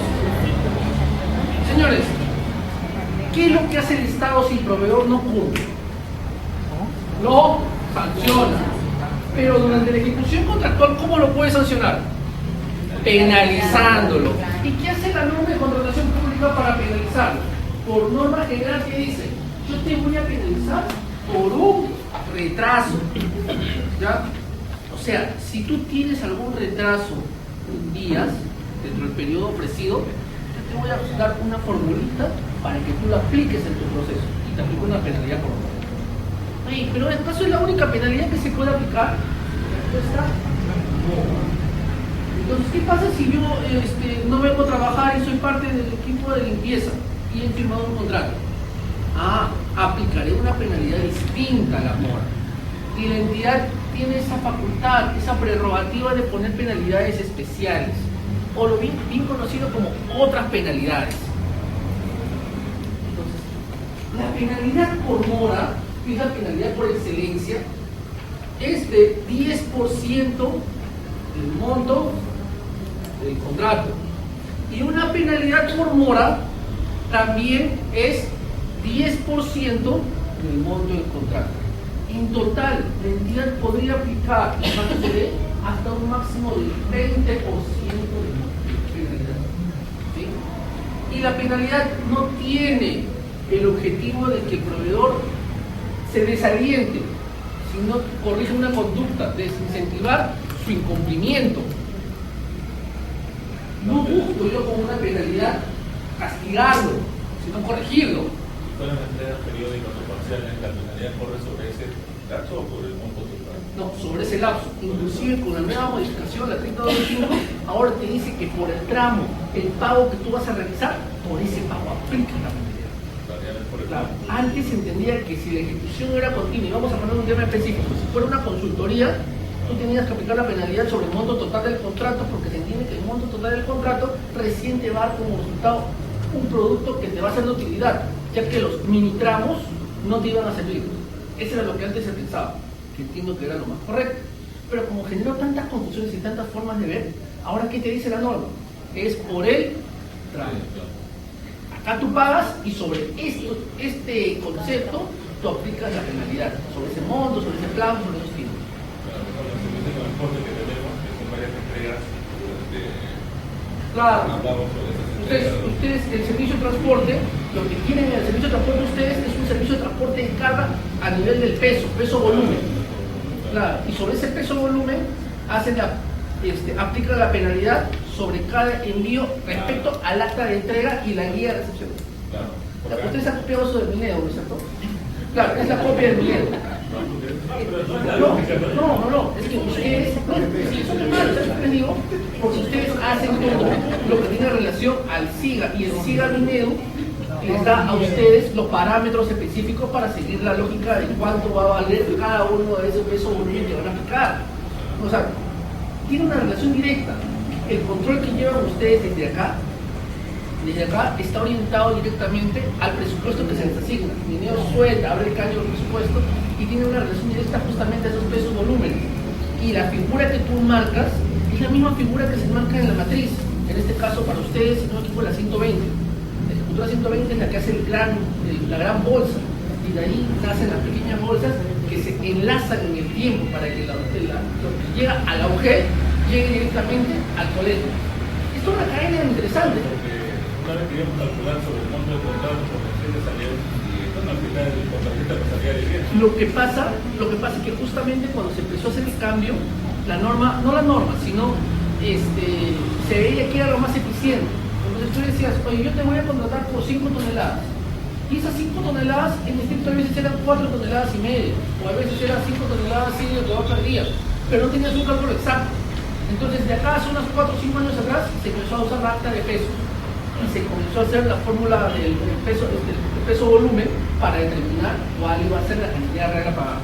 Y hoy en día en el mercado, gracias al Ministerio de Educación y a SUNAT, que son los que principalmente lo usan, es que se ha comenzado a hacer comercialmente viable esa figura. Es lo más razonable también. Y es lo más razonable, pero obviamente ha tenido un buen cambio en el tiempo para que se aplique. O sea, hay sus casitos, hay sus casos, y obviamente te das cuenta cuál es más efectivo y menos riesgoso para la entidad. En el tema de penalidades es ese 100%. Y obviamente ahí lo míes sobre un acta de entrega. Y esa acta de entrega, no le dice acta de entrega, le dice acta de pesos. Sí, acta de entrega de pesos, así están llamando. Entonces hay figuras particulares. Señores, ¿se puede incluir ampliación de plazo dentro de un contrato? ¿Podría existir? La respuesta es sí se puede dar. Sí se puede dar una ampliación de plazo. ¿Cuándo se puede dar una ampliación de plazo? Cuando hay una justificación, cuando ha habido un hecho que ha generado un atraso dentro de la contratación. Entonces, como generó un atraso en la contratación, yo tengo que verificar si realmente eso es real o es mentira. Y tengo que verificar si realmente existía un hecho generador de atraso. No sé, les explico de otra forma. El proveedor tenía que entregar mercadería el día de hoy el objeto. Hoy día, digamos mañana es feriado, ¿ya? Y justo el día de hoy, que iba a entregarlo, hay una manifestación que cierra todas las zonas, no te deja pasar todo el día. Y el proveedor pudo haber entregado hoy día, racionalmente no llegaba. Pero al día siguiente entrega la mercadería y solicita una ampliación de plazo. Es perfectamente válido entregar o otorgar esa ampliación y modificar tu calendario, de tal manera que exista una ampliación del plazo originalmente pactado. Te voy a poner otro escenario. El día de hoy sale mercadería a un colegio, digamos un colegio que esté en Yauch o en Cajatán, están en zona norte, Cajatán. Pero por mala suerte hay problemas en la carretera. ¿Sí? Ha habido derrumbes y la carretera está obstruida. El proveedor salió el día de hoy y el día lunes informa que la carretera está obstruida y que no puede pasar. ¿Puede existir una ampliación de plazo hasta ese momento? ¿Qué opinas? Yo te pongo el caso. ¿Criterio de discrecionalidad? No. ¿Sabes por qué hasta ahí no puedo aplicar un criterio de discrecionalidad? Porque yo el día de hoy, digamos, me estoy enterando que hay una ampliación que me están pidiendo ampliación de plazo. Pero ¿hasta cuándo le voy a dar la ampliación si todavía no se ha arreglado la carretera? Todavía no puede pasar. Él solamente estaría informando, pero no podría solicitar la ampliación de que la carretera se vuelva. O sea, obviamente este hecho generador se va a liberar en algún momento, pero en el momento que se libere ese hecho generador, recién podría yo darle el otorgamiento de los plazos, ¿no es cierto? Porque antes de eso tú no sabes cuánto va a demorar. O sea, hay un campo real. Yo entidad, me mandan, sí, ¿sabes qué? Estoy atorado en la carretera. Ah, perfecto. ¿Y cuándo se acabó? ¿Cuándo ha podido pasar? No, sigo atorado. ¿Hasta cuándo? No sé. Entonces, ¿hasta cuándo tengo un punto de plazo? Estás atado de manos, ¿no es cierto? Entonces, lo que te dice la norma es, después de que se finalizó el hecho generador de atraso, yo te doy 7 días para que tú me digas que realmente se puede atrasar. Entonces, de esa manera, yo mido los plazos. De esa manera yo mido los plazos y voy a verificar efectivamente si es algo real o es algo que realmente es imputable al contratista, porque el contratista también te puede mentir, ¿no es cierto? El contratista también en razón de tener la razón de que le dé la presión de que no lo penalicen, de que no tenga ninguna no se vea afectado económicamente, te va a meter muchas ideas, muchas mentiras para que también puedas evitar la penalidad. Algunas pueden ser mentiras, otras pueden ser realidades, pero es una evaluación que se debe realizar. La entidad, después de que sabe que ya ocurrió, que ya finalizó el hecho, tiene 10 días. Y de esos 10 días habría que evaluar, de esos 10 días hábiles, tendríamos que evaluar si realmente corresponde o no corresponde. Pero ¿qué pasa si uno responde en 10 días, señores? Se da por consentido, ¿no es cierto? Eso es lo que dice la norma.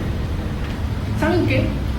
Yo hasta ahora sigo interpretando y sigo pensando en una interpretación más allá de una aprobación automática, que es lo que la norma te menciona.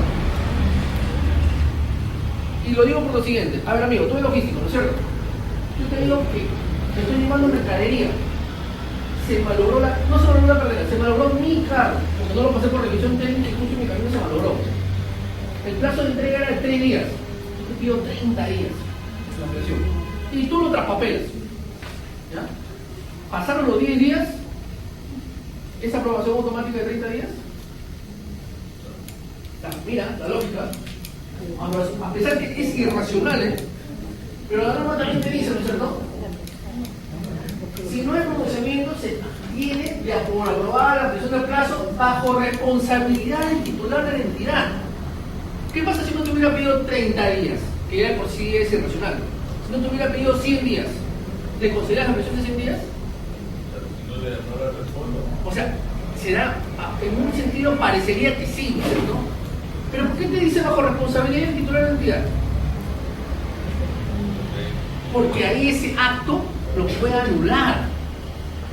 O sea, la norma no te subroga a esa figura. Se entiende que la figura, como está redactada, va a darle más razón al proveedor de tener el as bajo la manga para que la ampliación le sea dada, porque la entidad no se pronunció. Pero la entidad no puede, o sea, el Estado no se puede perjudicar por la irresponsabilidad de X cantidad de funcionarios, ¿cierto? Y por lo tanto, por eso que la norma dice bajo responsabilidad del titular, porque algo tiene que hacer con esa función, con ese acto administrativo. O lo deja pasar o no lo deja pasar. Es por eso que justamente estos casos son los voceados, para decir, no le cobraste penalidad o le cobraste penalidad. Y comienzan las responsabilidades administrativas y civiles futuras. Entonces, el escenario muy corto es muy vago justamente por una coma. Con una coma y una responsabilidad. Si no, está bien. Sin perjuicio de establecer las responsabilidades administrativas y civiles, diría. ¿Sí o no? El titular tiene que estar de acuerdo. De una u otra forma. O sea, el Estado tiene que ampararse, cuidarse. No puede dejar de lado. Y obviamente, ¿a qué te lleva? A reconocimiento de gastos. Y obviamente todos los gastos que estén relacionados justamente a la misma ampliación del plazo. En chiquito, ¿qué es un adicional? Si yo tengo que terminar, yo tengo que hacer esta aula, tengo que dejar esta aula a uno, sea para auditorio, sea para clases, sea para eventos. Uy, pero ¿saben qué? Ahorita todavía está bien, pero si fuera verano el calor sería insoportable. Así que para que esta aula quede debidamente acondicionada, vamos a poner aire acondicionado. Cuando le ponga el aire acondicionado, recién esta aula va a cumplir con la finalidad. ¿De acuerdo? Hacemos así. Por lo tanto, ¿qué estaría diciendo, señores? En estricto, ¿qué estaría diciendo?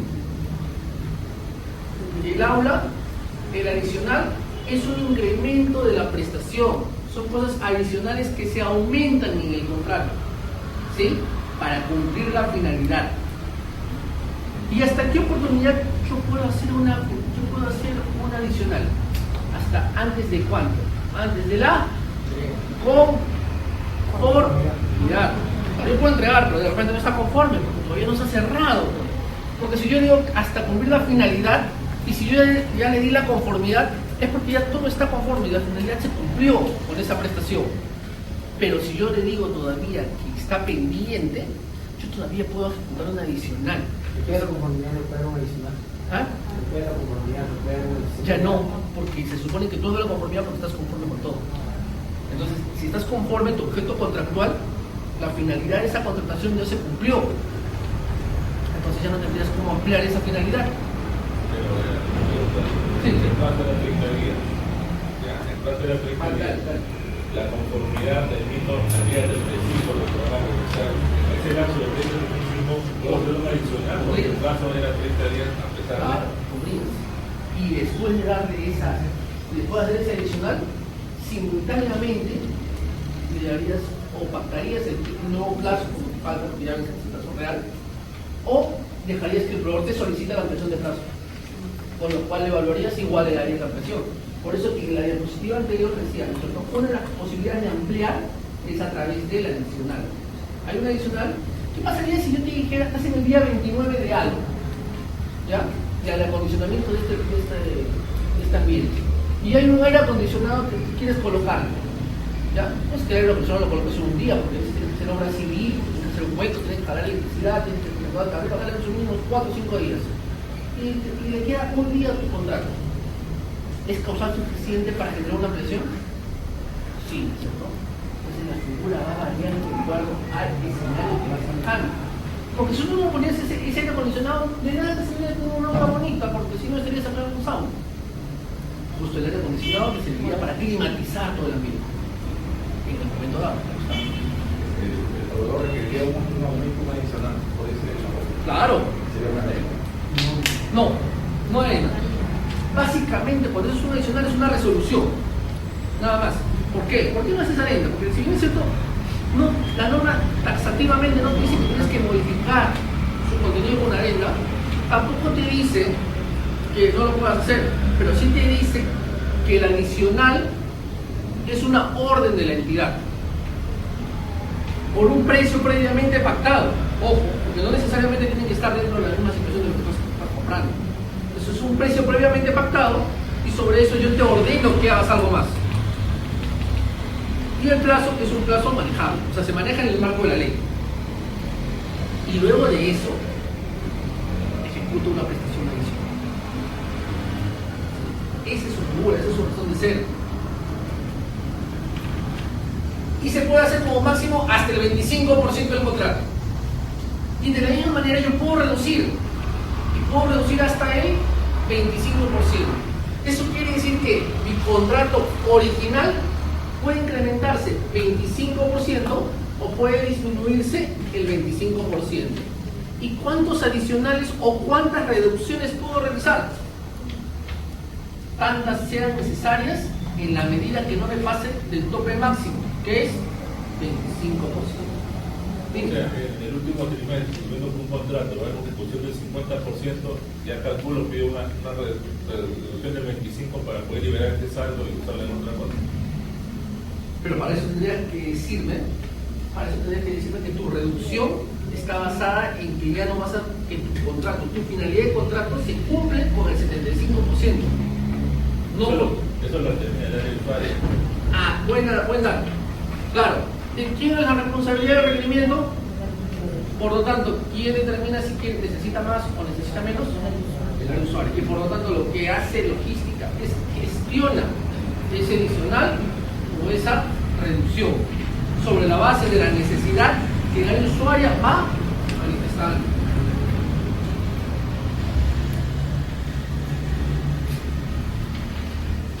Una contratación complementaria, señores. ¿Qué es una contratación complementaria? Cuando hablamos de adicional, hablamos de un contrato, el mismo contrato que se incrementaba. Pero cuando hablamos del contrato complementario, estamos hablando de un contrato nuevo, que tiene que guardar las mismas condiciones. Es una llave que me da el Estado, es una salvavidas cuando yo quiero cubrir un corto periodo de tiempo por el 30% del monto del contrato original anterior, y que lo puedo usar hasta 3 meses posteriores a la culminación del plazo de ejecución del contrato anterior. Entonces, de esta manera, ¿qué hace el Estado con este tipo de contrataciones complementarias? Me permite contratar con el mismo proveedor de tal manera de evitar un posible desabastecimiento, de mantener la contratación de una manera fluida, de una manera eficiente. ¿Sí? Y en tanto, ojo, en tanto se convoque o se culmine la ejecución de un proceso mayor, salvo que por esa contratación complementaria se acabe mi necesidad. El ejercicio fiscal. No, la necesidad. Cuando tú mapeas necesidades, cuando tú mapeas tus requerimientos, no lo mapeas por el año, tú mapeas tu necesidad por anualidades. Si no, tú harías un servicio de limpieza de enero a diciembre, vigilancia de enero a diciembre, y tú no, de repente lo haces desde mayo a abril, para que así se vaya en parte y hay una figura cíclica. ¿Te imaginas que si lo hiciéramos dentro de ejercicios fiscales, todas las quincenas, todo del 1 al 15 de enero prácticamente salimos desabastecidos? No tenemos ninguna prestación, porque todavía hay un presupuesto, no podemos crear obras, no crear requerimientos. No existiría la figura de previsión, porque si empezáramos de esa manera, todo sería con certificaciones realmente ajustadas. Entonces, la continuidad de un proceso, de un requerimiento anualizado, siempre es de año a año, de año a año, anualidades, y no tiene una relación directa con los ejercicios fiscales, más allá del tema presupuestal.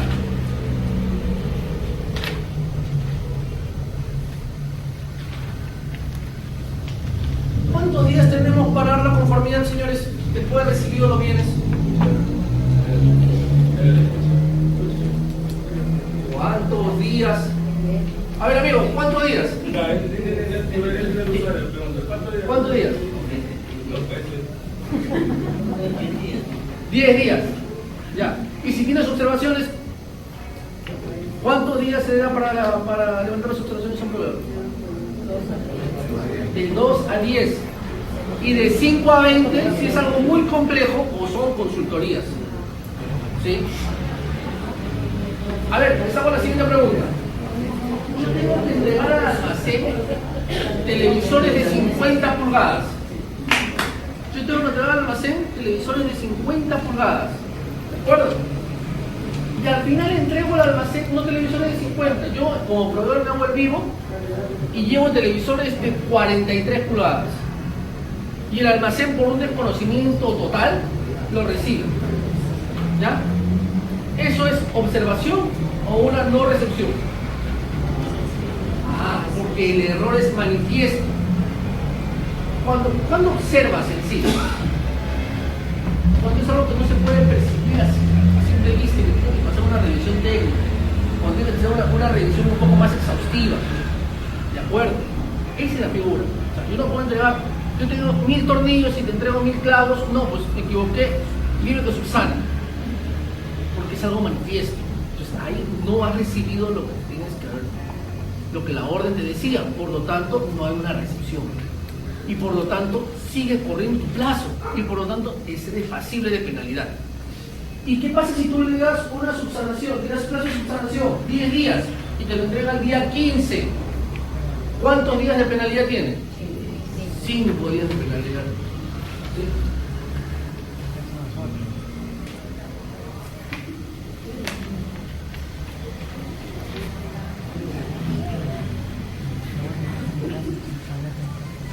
¿Y cuántos plazos tenemos para pagar? ¿Tesorería, contabilidad?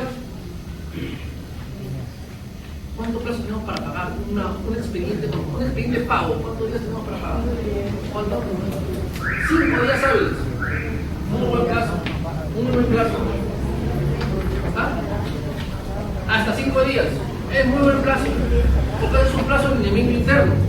La norma te dice 15 días. Hasta, ¿cierto? Si acá lo manejan en 5 días hábiles, evidentemente no llegas a más de 5 y con periodo puede llegar hasta 9. ¿Ya? Pero es un plazo razonable. La norma dice que tienen que ser 15 días. 15 días como más. ¿Y qué pasa si no pagas dentro del plazo, señores? ¿Ah? Penalidad para la entidad. Y esa penalidad para la entidad se transforma en intereses legales.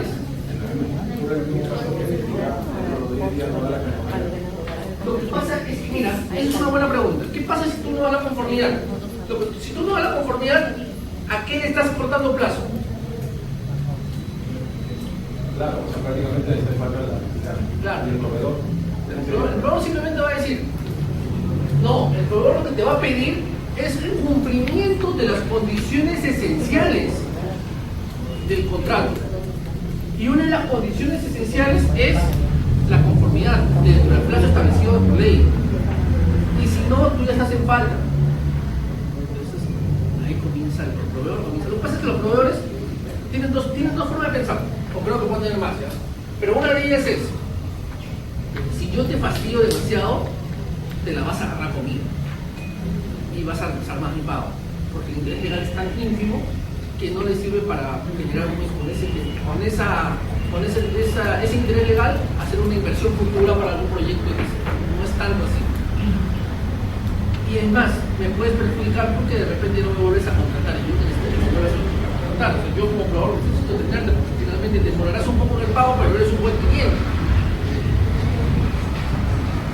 Y la otra manera es que si se vaya pierde alto y finalmente te diga de una manera muy estricta qué es lo que debes hacer.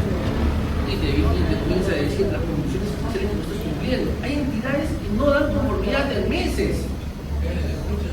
¿Ya? Pero en este caso hay entidades que... Claro, entonces te va a decir, y encima después tú le vas a entregar la conformidad, y esa conformidad que tú le vas a entregar no va a tener ninguna observación. Ahora, la otra pregunta es, ¿qué pasa si pasaron los 10 días y no me dieron la conformidad? ¿Debo yo suponer que no hay observaciones? Yo contratista, ¿debo suponer que no hay observaciones? Yo debo suponer que hay una falla administrativa, ¿sí? Pero no quiere decir que haya una aprobación automática. ¿Dejan de entender? ¿Pero cuándo se naturaliza? Cuando no cumplas con el plazo. O sea, después de los 10 días ya se está desnaturalizando. Ya se está desnaturalizando ahí. Yo como proveedor asumo. Entonces, ¿qué hago yo como proveedor? Le mando una carta a la entidad diciendo que cumpla con las condiciones esenciales del contrato que es la conformidad. Yo particularmente no le doy 10 soles, 15 soles. Tiene la responsabilidad de contestar. La entidad tiene la responsabilidad de agilizar el trámite o de cumplir con su obligación en cuanto al trámite. Porque si yo mando 2 o 3 cartas notariales y los Podría resolver el contrato y en materia arbitral resuelvo. En materia arbitral yo voy a ver los daños causados, el daño emergente, el lucro cesante.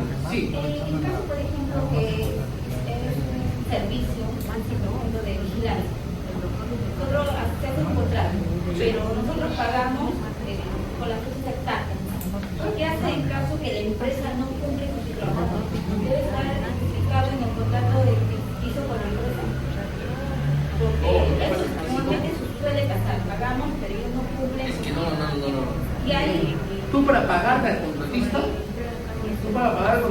el primer mes es sobre su contrato. Por lo tanto, ellos tienen que legalizar o tienen que elevar ante ese trabajo. Y a partir del segundo mes, para un efecto para su pago, ellos te presentan la planilla de pago del mes anterior. Claro, si tú estás fiscalizando esa información antes de pagar, ahí hay un vicio. pero ¿qué suele pasar si el personal mismo no recibe? Nosotros no podemos intervenir ahí. No.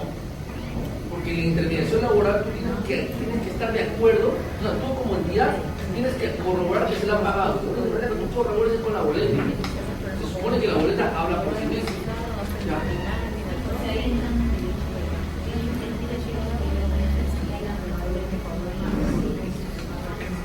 Estarían contradiciendo su boleta. Lo que van a decir más que nada es que esas boletas que están cobrando no están pagando de forma tardía.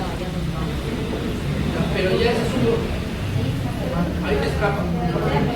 Es interno.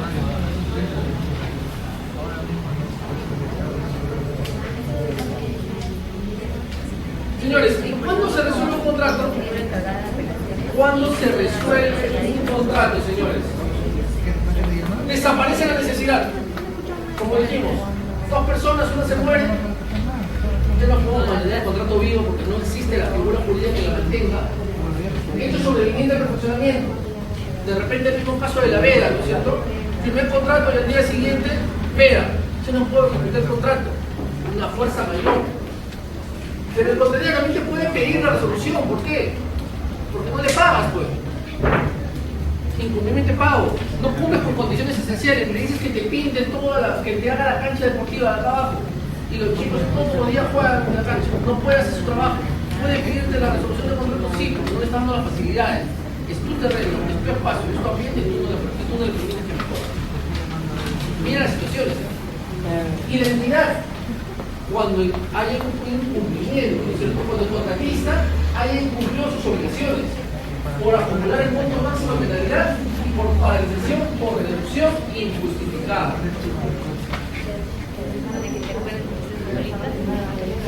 Y el procedimiento de resolución, que siempre va a ser por carta notarial, la primera irguiéndole y la segunda culminada.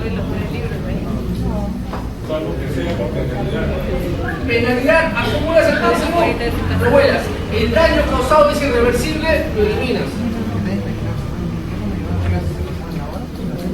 Señores, ¿alguna consulta? Por favor, les agradeceré que alineen sus sillas para la última práctica.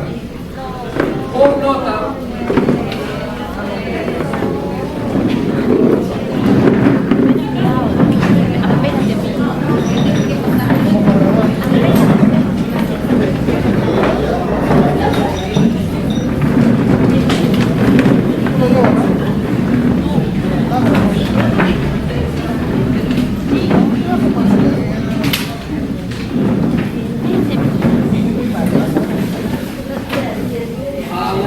conciencia, por favor. No quiero pruebas con nombres iguales.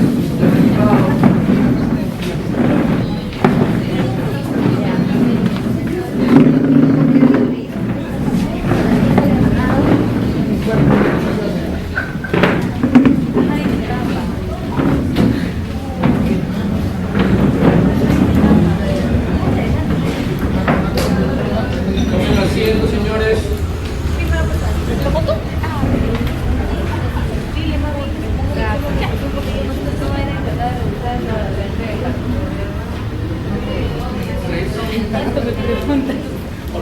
nombre, por favor.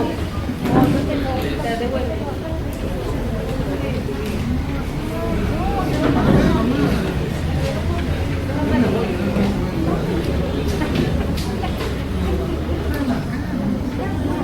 Eso hace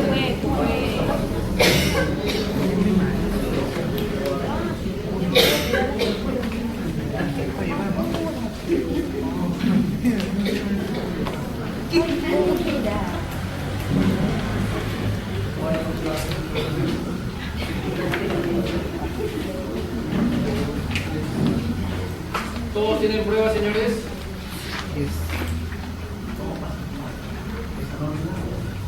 Pongan su nombre.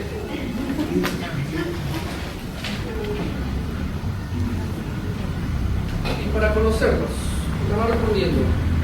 Carlos César Hernández.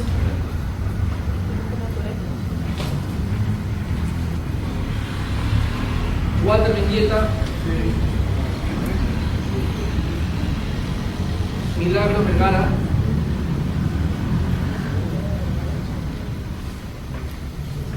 Celia Martínez.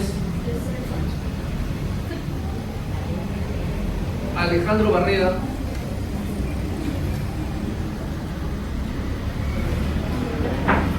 Ever Díaz.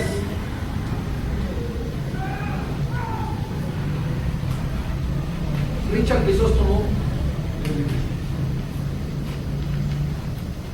Milagro Gomán. Sergio Delgado.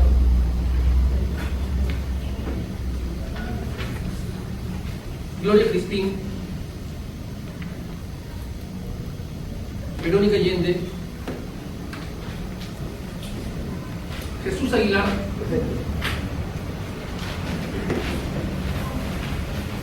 Socorro Suárez.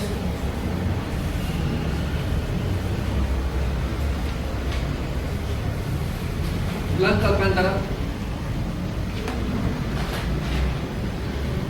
Richard Chacara.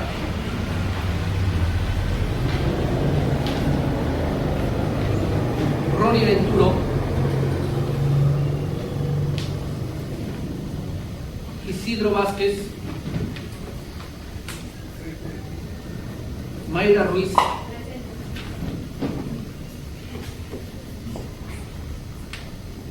Irma Vara. Magno Ortiz.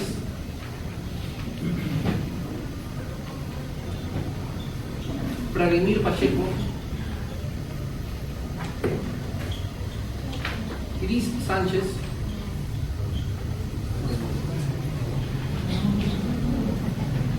Miriam Gamboa.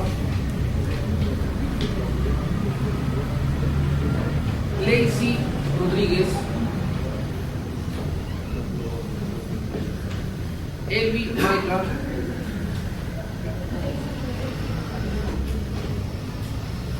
Carlos Quispe. Mabel Armas. Suyana Díaz. Evelyn Tunasco.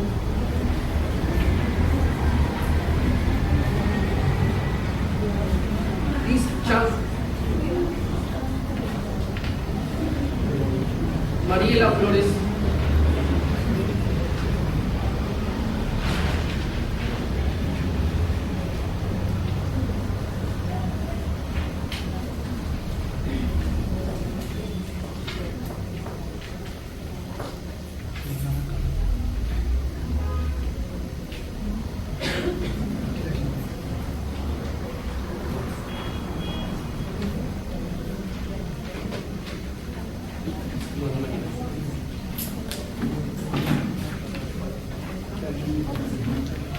Todavía no salgan, por favor, señores. Mantengan su sitio, por favor. Me avisan los que van terminando, que van dando, por favor.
Usted se llama Guadalupe.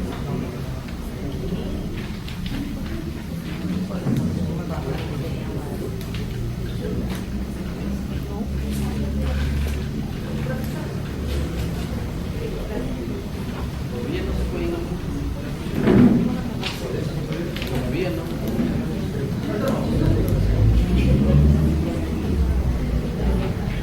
Sí.